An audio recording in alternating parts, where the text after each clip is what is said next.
എല്ലാവർക്കും നമസ്കാരം. സെറീസ് കിച്ചണിലേക്ക് എല്ലാവർക്കും സ്വാഗതം. ഇന്നത്തെ വീഡിയോയിൽ ഹോം റെമഡിയാണ് കാണിക്കാൻ പോകുന്നത് കേട്ടോ. നമുക്ക് ചെറിയ അസുഖങ്ങൾക്കൊക്കെ നമ്മുടെ വീട്ടിലെ അടുക്കളയിൽ നമ്മൾക്ക് എപ്പോഴും കയ്യിലുണ്ടാവുന്ന സാധനങ്ങൾ വെച്ചിട്ട് ഒരു പൊടിക്കൈ ചെറിയൊരു മരുന്ന് നമുക്ക് ഉണ്ടാക്കിയെടുക്കാം. ഇപ്പോൾ കാലാവസ്ഥ മാറുന്നതിനനുസരിച്ച് നമുക്ക് ജലദോഷം, തുമ്മൽ, കഫം കെട്ടൊക്കെ നന്നായി കുട്ടികൾക്കും വലിയവർക്കൊക്കെ വരാറുണ്ട്. അപ്പോൾ എല്ലാവർക്കും ഒരേപോലെ കഴിക്കാൻ പറ്റുന്ന രീതിയിൽ ഒരു പൊടിക്ക് നമുക്ക് എളുപ്പത്തിൽ ഉണ്ടാക്കിയെടുക്കാൻ പറ്റുന്ന ഒരു മരുന്ന് ഉണ്ടാക്കിയെടുക്കുകയാണ്. അപ്പോൾ ഇത് എങ്ങനെയാണ് ഉണ്ടാക്കിയെടുക്കുക എന്നുള്ളത് നോക്കാം.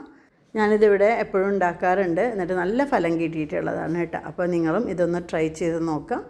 ഈ പൊടി ഉണ്ടാക്കിയെടുക്കാനായിട്ട് നമ്മൾ എടുക്കുന്ന സാധനങ്ങളൊക്കെ ഒരേ അളവിലായിരിക്കണം. അപ്പോൾ ഒരു ചെറിയൊരു ഗ്ലാസ് എടുത്തിട്ടുണ്ട്, അതിലേക്ക് കുരുമുളക് എടുത്ത് വെച്ചിട്ടുണ്ട്, പിന്നെ കരിഞ്ജീരകം, പിന്നെ നല്ല ജീരകം, പിന്നെ അതേ അളവിൽ തന്നെ മഞ്ഞൾപ്പൊടി, പിന്നെ നമുക്ക് കൽക്കണ്ടം, പിന്നെ സമം തേനും ചേർത്തിട്ടാണ് നമ്മളിത് നല്ല കട്ടിക്കൊരു ലേഹ്യം പോലെ ഉണ്ടാക്കിയെടുക്കുന്നത്.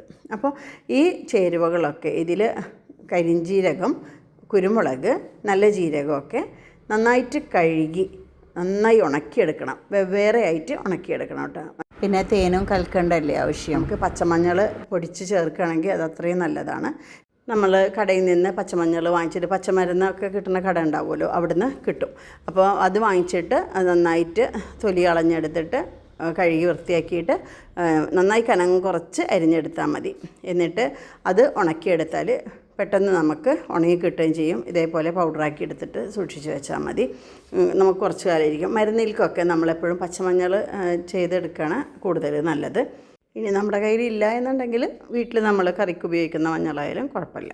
ഇനി നമുക്കിതൊന്ന് ചൂടാക്കി എടുക്കണം. അപ്പോൾ അതിനായിട്ട് ഒരു പാൻ വെച്ച് ഒന്ന് ചൂടാകുമ്പോൾ സിം ഫ്ലെയിമിൽ വെച്ചാൽ മതി കേട്ടോ. കുരുമുളക് ഇതിലേക്ക് ഇട്ട് കൊടുത്തിട്ടുണ്ട്. നല്ല കഴുകി ഉണക്കിയെടുത്തതാണല്ലോ, അപ്പോൾ അധികം നമുക്ക് വറുത്തെടുക്കേണ്ടി വരില്ല. ഒന്ന് നന്നായി ഒന്ന് ചൂടായി കിട്ടിയാൽ മതി.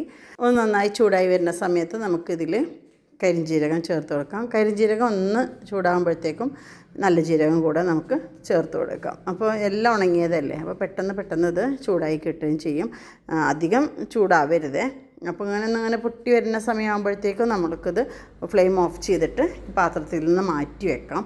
അല്ലെങ്കിൽ ഇത് കരിഞ്ഞു പോകും. ഈ പാത്രത്തിൻ്റെ ചൂടിൽ അങ്ങനെ ഇരിക്കുമ്പോഴേ നമ്മൾ ഇളക്കിയിട്ട് എടുത്താൽ മതി. അപ്പോൾ കരിഞ്ജീരകം ഇട്ട് കൊടുത്തിട്ടുണ്ട്. ഇനി ഒന്ന് ഇളക്കി ഒരു കുറച്ച് നേരം കഴിയുമ്പോഴത്തേക്കും നമുക്ക് നല്ല ജീരകം കൂടെ ചേർത്ത് കൊടുക്കാം. ഈ ഒരു പൊടി നമുക്ക് ഉണ്ടാക്കി സൂക്ഷിച്ച് വെച്ച് കഴിഞ്ഞാൽ നമുക്ക് ചെറിയൊരു ലക്ഷണങ്ങൾ, ചെറിയ ജലദോഷം പോലെ വരിക, അതേപോലെ തുമ്മൽ, ബുദ്ധിമുട്ടൊക്കെ വരുന്ന സമയത്ത് നമ്മൾ കുറച്ച് ഇതിൽ നിന്ന് എടുത്തിട്ട് സമം തേനൊഴിച്ചിട്ട് അത് ഒരു ചെറിയ പാത്രത്തിൽ അവിടെ വെച്ചാൽ പലവട്ടമായിട്ട് നമുക്ക് തോണ്ടി കഴിക്കുക. പിന്നെ ഇത് ഒരു തരി നമ്മൾ സാധാരണ ലേഹ്യങ്ങളൊക്കെ തോണ്ടി കഴിക്കില്ലേ, അതേപോലെ കഴിക്കുക. എന്നിട്ട് നമ്മൾ വെള്ളം കുടിക്കണതൊക്കെ നേരിയ ചുടുവെള്ളമായിരിക്കണേ. അപ്പോൾ അതാണ് ഇതിൽ ഏറ്റവും ഉത്തമം കേട്ടോ. ചെറിയ മക്കൾക്ക് നമ്മൾ വിരലിൽ തോണ്ടി കൊടുത്താൽ മതി കേട്ടോ. കുറച്ചായിട്ട് പലവട്ടമായിട്ട് കൊടുത്താൽ മതി. അപ്പോൾ നമുക്ക് ഇത് അസുഖങ്ങളൊക്കെ കൂടാതെ അങ്ങനെ പതുക്കെ മാറിക്കിട്ടും. ഈ പൊടി സ്റ്റോക്കാക്കി വെക്കുന്നത് വളരെ നല്ലതാണ് കേട്ടോ. എപ്പോഴാണ് നമുക്ക് അങ്ങനെ അസുഖം വരികയെന്ന് പറയാൻ പറ്റില്ലല്ലോ. അപ്പോൾ സ്റ്റാർട്ടിങ്ങിലേ ചെയ്ത് തുടങ്ങിയാൽ പെട്ടെന്ന് മാറി. ഞാനിത് നമ്മൾ യാത്ര പോകുന്ന സമയത്തൊക്കെ ഇത് കുറച്ച് മിക്സ് ചെയ്തിട്ട് ഒരു ഡപ്പയിലാക്കി കൊണ്ടുപോകാറുണ്ട്. പിന്നെ കുട്ടികൾ ഹോസ്റ്റലിലേക്ക് പഠിക്കാൻ പോണ സമയത്തൊക്കെ പിന്നെ അവർക്കും ഇത് മിക്സ് ചെയ്തിട്ട് ഡപ്പയിലാക്കി കൊടുക്കാറുണ്ട്. അപ്പോൾ ചെറിയ ലക്ഷണങ്ങൾ കാണുമ്പോഴേ നമ്മളിത് കഴിച്ചാൽ മതിയല്ലോ. കഴിക്കുമ്പോൾ നമ്മൾ പല വട്ടമായിട്ട് ഒരു 4 നേരമൊക്കെ ആയിട്ട് തോണ്ടി കഴിക്കുക. അപ്പോൾ ഒക്കെ നല്ല റിസൾട്ടാണ് കേട്ടോ. എന്നിട്ട് ഞാൻ ഫ്ലെയിം ഓഫാക്കിയതിന് ശേഷം നമുക്ക് ചൂടാറിയതിന് ശേഷം ഇതൊരു ഗ്രൈൻഡറിലിട്ട് നന്നായി പൊടിച്ചെടുക്കാം. ആദ്യം നമ്മൾ ഈ 3 കൂടെ നന്നായി പൊടിച്ചെടുക്കുക. പിന്നെ ഇതിലേക്ക് കൽക്കണ്ടൊക്കെ ചേർക്കുമ്പോൾ പൊടിയാൻ നനവ് പോലെ ഉള്ളതല്ലേ, ഫൈൻ പൗഡർ ആവാതിരിക്കേണ്ടെന്ന് വിചാരിച്ചിട്ടാണ് ഇങ്ങനെ ചെയ്തത്. ഇത് നന്നായി പൊടിഞ്ഞ് കിട്ടിക്കഴിഞ്ഞാൽ നമുക്കിതിലേക്ക് പിന്നെ മഞ്ഞളും കൽക്കണ്ടം കൂടെ ചേർക്കാം. ഇപ്പോൾ നന്നായിട്ട് പൊടിഞ്ഞ് കിട്ടിയിട്ടുണ്ട്. നന്നായി പൊടിഞ്ഞതിൻ്റെ ശേഷം മാത്രം ബാക്കി രണ്ടും ചേർത്താൽ മതി കേട്ടോ. ഇല്ലെങ്കിൽ കൽക്കണ്ടം ചേർത്ത് കഴിഞ്ഞാൽ ഇനിയിപ്പോൾ കുറച്ചൊരു നനവോട് കൂടായെങ്കിലോ എന്ന് വിചാരിച്ചിട്ടാണ്. അപ്പോൾ ഇതിലേക്ക് ഞാൻ മഞ്ഞൾ ചേർത്ത് കൊടുക്കുന്നുണ്ട്, അതേപോലെ തന്നെ കൽക്കണ്ടം കൂടെ ചേർത്ത് കൊടുക്കുന്നുണ്ട്. എന്നിട്ട് ഈ കൽക്കണ്ടം ഒന്ന് പൊടിഞ്ഞ് വരുന്നത് വരെ ഒന്നും കൂടെ നമുക്ക് പൊടിച്ചെടുക്കാം. ഇപ്പോൾ എല്ലാം നമ്മൾ പൊടിച്ചെടുത്ത് കൊടുത്തിട്ടുണ്ട്. ഇതാണ് ഈ ഒരു ലേഹ്യത്തിൻ്റെ കൂട്ട്. ഇത് ശരിക്കും നമ്മൾ സാധാരണ ലേഹ്യങ്ങളൊക്കെ വാങ്ങിക്കുന്നത് പോലെ തന്നെ ഇത് നല്ല ഇതിൽ മിക്സ് ചെയ്ത് വെച്ച് കഴിഞ്ഞാൽ കുറച്ചൊക്കെ പുറത്തിരിക്കും കേട്ടോ. നമ്മൾ എടുക്കുന്നത് സൂക്ഷിച്ചാൽ മതി. ഒരു സ്പൂണിൽ എടുത്തിട്ട് അതിൽ നിന്ന് തോണ്ടി കഴിച്ചാൽ മതി. പിന്നെ നമ്മൾ ആവശ്യത്തിനനുസരിച്ച് 1 ടീസ്പൂണാണോ നമ്മൾക്ക് വേണ്ടതെന്ന് വെച്ചെങ്കിൽ 1 ടീസ്പൂൺ എടുക്കുക. 1 ടീസ്പൂൺ തന്നെ തേനും എടുത്തിട്ട് ചാലിച്ചിട്ട് അവിടെ വെക്കുക. ഇതുപോലെ ഫൈൻ പൗഡറായി കിട്ടിയിട്ടുണ്ട്. ഇനി നമ്മൾ ഇത് വേറൊരു ഉണങ്ങിയ കുപ്പിയിലേക്ക് സൂക്ഷിച്ച് വെക്കാം.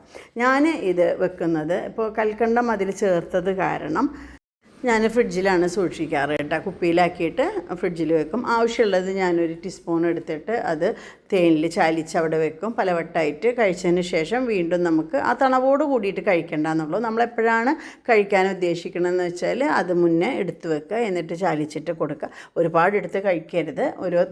ഒരു തോണ്ടല്ലോ അല്ലെങ്കിൽ ഒരു 1/4 ടീസ്പൂൺ, വലിയവർ ഒരു 1/4 ടീസ്പൂൺ വീതം കഴിക്കുക. അപ്പോൾ ഇതിൽ മഞ്ഞളും തേനും ഒക്കെ ചേർത്ത് ഷുഗറുള്ളവർക്കാണെന്നുണ്ടെങ്കിൽ പിന്നെ നമ്മൾ തേനും വേണ്ടാന്ന് വെക്കുക, അല്ലെങ്കിൽ കൽക്കണ്ടം വേണ്ടാന്ന് വെക്കുക, ഏതെങ്കിലും ഒന്ന്. അപ്പോൾ ആ ഒരു മധുരത്തിനെ ബാലൻസ് ചെയ്യാനുള്ള മഞ്ഞളൊക്കെ ഉണ്ടല്ലോ. അസുഖത്തിന് ഇപ്പോൾ സാധാരണ നമ്മൾ ലേഹ്യം ഡപ്പയിൽ വാങ്ങിക്കണത്, കടയിൽ നിന്ന് വാങ്ങിക്കണതാണെന്നുണ്ടെങ്കിൽ അതിലും കുറച്ചൊരു മധുരമൊക്കെ ഉണ്ടാവുമല്ലോ. ഇപ്പോൾ കഫ് സിറപ്പിനാണെന്നുണ്ടെങ്കിലും ഇതിനൊക്കെയുള്ള ലേഹ്യങ്ങളാണെന്നുണ്ടെങ്കിൽ അതിലൊക്കെ കുറച്ചൊരു മധുരമൊക്കെ ഉണ്ടാവുമല്ലോ. അപ്പോൾ മധുരം അധികം വേണ്ട എന്നുള്ളതാണെന്നുണ്ടെങ്കിൽ ആ പൊടി മാത്രം വായിലിട്ടിട്ട് നമ്മൾ അലിയിച്ച് കഴിക്കുക. എന്നിട്ട് കുറച്ച് നേരിയ ചൂടുവെള്ളം കൂടെ കഴിക്കുക. ഇത് കഴിക്കുന്ന സമയങ്ങളിൽ നേരിയ ചൂടുവെള്ളം കഴിച്ചാൽ മതി. അപ്പോൾ പെട്ടെന്ന് നമുക്കിത് മാറാനുള്ള ആ ഒരു ഇത് കിട്ടും കേട്ടോ. പക്ഷേ നമ്മൾ ഇതിനോടൊപ്പം തന്നെ നമ്മൾ തണുത്തതൊക്കെ കഴിക്കുകയാണെന്നുണ്ടെങ്കിൽ കുറച്ച് മാറാൻ പണിയാവും കേട്ടോ. അപ്പോൾ നമ്മൾ ഇതേപോലെ ചെയ്തെടുക്കുക. അപ്പോൾ ഞാനിതൊന്ന് തേൻ ചേർത്ത് ഇത് ചാലിച്ചിട്ട് കാണിച്ചു തരാം. നമ്മൾ പിന്നെ 2 ടീസ്പൂണാണ് ഞാൻ എടുക്കുന്നത്. ആ 2 ടീസ്പൂണിലേക്ക് 2 ടീസ്പൂൺ തന്നെ കറക്റ്റ് തേൻ എടുത്തിട്ടുണ്ട്. അപ്പോൾ നല്ലൊരു കട്ടിക്കായിരിക്കും. ഇനി കുറച്ച് ലൂസാവണം എന്നുണ്ടെങ്കിൽ കുട്ടികൾക്കൊക്കെ ഇതിൻ്റെ എരിവൊക്കെ പറ്റാത്തതുണ്ടെങ്കിൽ വളരെ കുഞ്ഞു കുട്ടികൾക്ക് കൊടുക്കേണ്ട 2 വയസ്സിന് ശേഷമൊക്കെ ആയിട്ട് വളരെ കുറച്ചൊന്ന് തോണ്ടി നാവുമ്മൽ വെച്ച് കൊടുത്താൽ മതി. പിന്നെ അതേപോലെ തന്നെ നേരിയ ചൂടുവെള്ളം കൊടുക്കാനായിട്ട് ശ്രദ്ധിക്കുക. അപ്പോൾ ഇതിൽ സമം തേനും കൂടെ ചേർത്തിട്ട് ഇതൊന്ന് ചാലിച്ചെടുക്കാം. ഇത് ചാലിച്ചെടുത്തിട്ട് നല്ല തിക്കായിട്ട് ഇത് കിട്ടും. അങ്ങനെ വെച്ചാൽ പലവട്ടമായിട്ട് ഇത് കഴിക്കാൻ പറ്റും. ഇപ്പോൾ ഇത്ര കൂടുതലൊന്നും വെക്കേണ്ട കേട്ടോ. നമുക്ക് ഓരോ ടീസ്പൂൺ വീതം വെച്ചാൽ മതി. ഒരാഴ്ച കഴിക്കുമ്പോഴത്തേക്കും നമുക്ക് നല്ല റിസൾട്ടാണ് കിട്ടുക കേട്ടോ.